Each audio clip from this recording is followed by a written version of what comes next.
नमस्ते दोस्तों, मैं डॉक्टर दीपक लेंडा। आज हम चाइना में बच्चों में जो न्यूमोनिया फैला है और वहाँ से दूसरी तरफ जा रहा है, यानी कि वो यूएस भी पहुँच गया है, डेनमार्क और नीदरलैंड को क्रॉस करके। अभी चाइना और यूएस में लगभग बच्चों के अस्पताल फुल हो रहे हैं, तो इसलिए यहाँ के लोगों के मन में एक डर सा पैदा होने लगा है। आगे क्या होगा? अपने इंडिया में ये बीमारी आएगी क्या? आएगा तो क्या होगा? पहले ही 2019 के कोविड के सदमे से सब लोग कैसे-वैसे बाहर आने वाले हैं। लेकिन वो बीमारी अलग थी, ये बीमारी अलग है।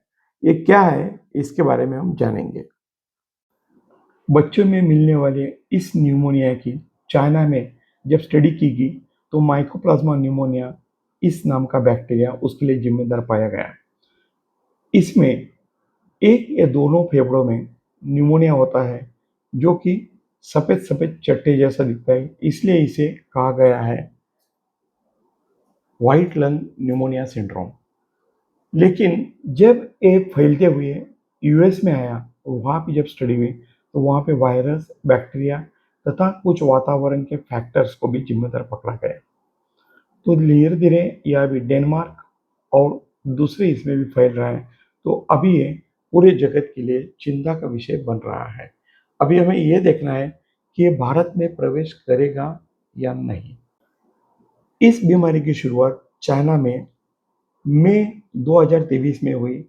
इसके बाद ये धीरे-धीरे डेनमार्क, नीदरलैंड, कुछ-कुछ केसेस यूरोप तथा अभी यूएस में जोर से फैल रहे हैं। खास करके जो दक्षिण पश्चिम भाग है यूएस का, जिसे कि वॉरेन काउंटी कहते हैं, जो कि स्टेट ऑफ ओहियो है, उसमें काफ़ी केसेस मिल रहे हैं। अभी सवाल ये है कि यहाँ से वो कहाँ जाएगा? इंडिया की तरफ तो नहीं आएगा, बस हमें अभी यही देखना है।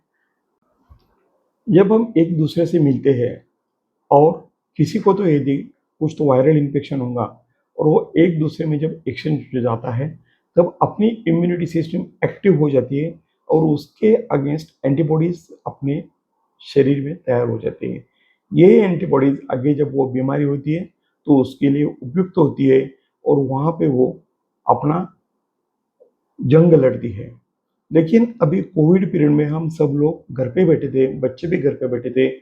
इसकी वजह से उनका घर के बाहर निकलना नामुश्किल हो गया, जिसकी वजह से एक क्रॉस इन्फेक्शन खत्म ही हो गया, जिसकी वजह से उनकी इम्यूनिटी सिस्टम अभी तैयार नहीं है कि ऐसे वायरस झेल सके और इसलिए बीमारी फैल रही है। जब बच्चे एक दूसरे के साथ मिलते हैं, चाहे वो स्कूल हो, बाहर ग्राउंड हो या गैदरिंग हो, तब उनके छींकने से या खांसने से उसमें के जो भी ऑर्गेनिज्म है, वो एक दूसरे के पास चले जाते हैं और वो इन्फेक्ट हो जाते हैं और यही बच्चे जब घर पे आते हैं, तो घर के सदस्य भी उनके वजह से इन्फेक्ट हो जाते हैं।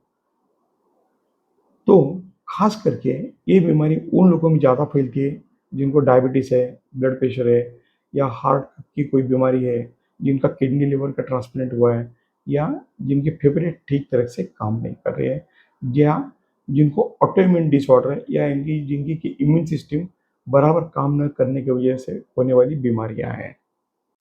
क्या होता है इस बीमारी में? ये बीमारी खास करके 3 से 8 साल के बच्चों में पाई जा रही है। इसमें पहले सांस नलिका का ऊपर का हिस्सा पहले अफेक्ट होता है। बच्चों को बुखार आना, खांसी आना, अस्वस्थता लगना या थकान आना, गला खरखर करना, आंखों में से पानी निकलना, आंखें लाल होना तथा लूज मोशन होना इत्यादि सिम्टम्स सामने आ सकते हैं। इसके बाद ये धीरे-धीरे नीचे के श्वास नलिका की तरफ बीमारी आगे फैलती है और नीचे का हिस्सा तथा फेफड़े दोनों को ये अपनी जगह पकड़ में ले लेती है और इसके वजह से बाद में यहाँ पे न्यूमोनिया तैयार हो जाता है। वो भी पैचेस में तैयार होता है, यानी टुकड़ों-टुकड़ों में तैयार होता है, जो कि सफ़ेद कलर का होता है और इसलिए इसे व्हाइट लंग न्यूमोनिया सिंड्रोम कहते हैं। और धीरे-धीरे नौबत यहाँ तक आ जाती है, यदि बीमारी ठीक नहीं हुई तो ये दोनों फेफड़े या एक फेफड़ा पूरा का पूरा पकड़ लेता है। जब भी बच्चों में फ्लू जैसे लक्षण दिखेंगे, आपको तुरंत उन्हें डॉक्टर के पास लेके जाना चाहिए तथा उनका सही निदान करना चाहिए, जिसकी वजह से आपको ट्रीटमेंट शुरू करने में राहत मिलेगी। आपको यदि याद होगा तो आपने देखा होगा कि कोविड पीरियड में मृत्यु का प्रमाण 1% से नीचे था और माइकोप्लाज्मा निमोनिया ये तो खुद के खुद दुरुस्त होने वाली बीमारी है। इसमें आने वाले लक्षण यदि साधारण होंगे तो एंटीबायोटिक देने की भी जरूरत नहीं है। हॉस्पिटल में एडमिट करने के लिए भागदौड़ मत कीजिए जब तक आपको ये नहीं लगे कि वो ठीक ही नहीं हो रहा है। सिर्फ भय अपने को घबरा देता है, तो भय से दूर रहिए और चिंता से मुक्त हो जाइए। अननेसेसरीली आप आर्थिक परेशानियों से जूझिए मत। पहले सबसे महत्वपूर्ण बात ये ध्यान में रखिए कि काफी पानी देते रहो, नारियल का पानी देते रहो और यही सबसे ज्यादा जरूरी है। इसमें खून की जांच होती है, बलगम की जांच होती है, चेस्ट का एक्सरे निकाला जाता है तथा जरूरत पड़ने पे ही सीटी स्कैन किया जाता है। खून की जांच में हमें इन्फेक्शन होगा तो उसका पता चल जाएगा, उसका अप्रोक्सीमेट परसेंटेज ध्यान में आएगा और सही में माइकोप्लाज्मा निमोनिया है या नहीं, इसके लिए इम्यूनोफ्लोरेसेंस टेस्ट करे जाते हैं। बलगम से भी हमें वही बीमारी वापस ध्यान में आती है जिसमें हमें बैक्टीरिया सामने ही नजर आते हैं और एक्सरे चेस्ट पे हमें उसे निमोनिया है कि नहीं पता चल जाएगा। सीटी स्कैन तभी करो जब बहुत ज़रूरत हो। जितना हो सके उतना खर्चा बचाने की कोशिश करो। डॉक्टर लोग इसमें ट्रीटमेंट क्या देते हैं, वो पूरे आपके लक्षण पे के ऊपर ही है। जैसे कि बुखार के लिए दवाई देना, आपका घसा खरखर होता होगा या वहाँ इन्फेक्शन होगा उसकी दवाई देना, खांसी की देना, इन्फेक्शन होगा तो उसकी दवाई देना, काफ़ी मात्रा में पानी या एडमिट होने के बाद आपको सलाइन या डेक्स्ट्रोज ये भी आपको दे सकते हैं। ज़रूरत पड़ी तो एंटीवायरल ड्रग दे सकते हैं। कभी-कभी इसमें ऑक्सीजन की भी ज़रूरत पड़ सकती है। तो इन पेशेंट को खास करके अलग रखा जाता है जिससे इन्फेक्शन दूसरे को ना पहुंचे।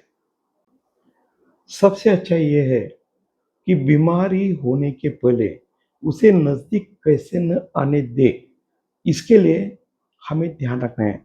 जो हम कोविड के वक़्त करते थे, वही सब हमें अभी दोहराना है। जैसे कि सैनिटाइज़र से हाथ धोना, बच्चों को उसमें हमें अच्छी तरह से ट्रेन करना, घर में सब लोगों ने इन बातों का पालन करना तथा बाहर जाते वक़्त मास्क पहनना, सोशल डिस्टेंसिंग रखना, बच्चों को कुछ प्रॉब्लम हो गया, इन्फेक्शन हो गया तो उन्हें बाजू में रखना तथा घर के लोगों ने उस वक़्त भी प्रॉपर केयर लेना कि बच्चों को जब हम दवाइयाँ दें, खाना दें और बाकी और कुछ बच्चों के लिए चीज़ें करें, तो खुद का भी पहले ख़्याल रखना उतना ही ज़रूरी है।